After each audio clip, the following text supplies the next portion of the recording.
If you can't enjoy intimacy, your body is protecting you from this hidden truth. Your body shutting down during intimate moments isn't about attraction or desire. It's about survival. And once you understand what's really happening in your nervous system, everything changes. I'm talking to those of you who find yourselves disconnecting right when you should be feeling the most connected. Your mind goes somewhere else. Your body feels numb. You're physically present, but emotionally absent. And you're wondering what's wrong with you. Nothing is wrong with you. Your body is doing exactly what it was designed to do. It's protecting you. Let me explain what's actually happening. When we experience trauma, especially in childhood, our nervous system learns that vulnerability equals danger. And here's the thing about intimacy: it requires complete surrender, complete vulnerability, the very thing your nervous system has been trained to avoid. Think about it. When you're truly intimate with someone, you're completely exposed, not just physically, but emotionally. Every defense is down, every wall is removed. For someone whose nervous system learned early that being vulnerable means getting hurt, this feels terrifying. So, what does your body do? It activates what we call the freeze response. It's one of four trauma responses: fight, flight, freeze, or fawn.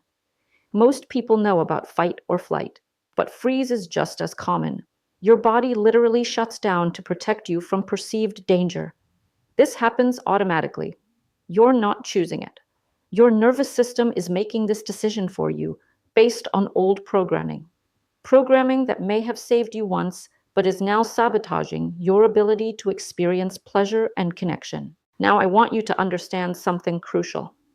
This response often happens even in safe, loving relationships, even with partners who would never hurt you, because your nervous system isn't responding to your current reality. It's responding to past wounds. Maybe you experienced sexual trauma. Maybe you grew up in a household where vulnerability was met with criticism or rejection. Maybe you learned that your body wasn't safe or that your pleasure didn't matter. These experiences create neural pathways that automatically activate during intimate moments. Your body is essentially saying, "Remember what happened last time we were this vulnerable? We're not doing that again." But here's what I need you to know. This protective response, while it served you once, is now keeping you from the very connection and pleasure you crave. It's creating a prison of safety that's actually a prison of loneliness. The good news is that neural pathways can be rewired. Your nervous system can learn new responses, but it requires understanding, patience, and often professional support. First, recognize that healing trauma-related intimacy issues isn't about willpower or trying harder. You cannot think your way out of a nervous system response. This is biology, not psychology. Your body needs to feel safe at a cellular level. Start by creating safety in small ways. This might mean having conversations with your partner about what you're experiencing. It might mean taking things slower. It might mean focusing on non-sexual intimacy first. Emotional connection, physical touch without expectation, presence without performance. Your body needs to learn through experience that vulnerability can be safe, that pleasure is allowed, that you deserve connection without fear. Sometimes this requires working with a trauma-informed therapist who understands how trauma lives in the body, someone who can help you process those old wounds and teach your nervous system new responses. Remember, your body's protective response isn't your enemy. It's trying to keep you safe. Honor that. Thank it for protecting you. And then gently teach it that safety can coexist with intimacy.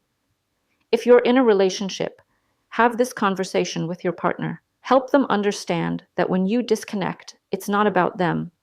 It's about old programming that you're working to heal.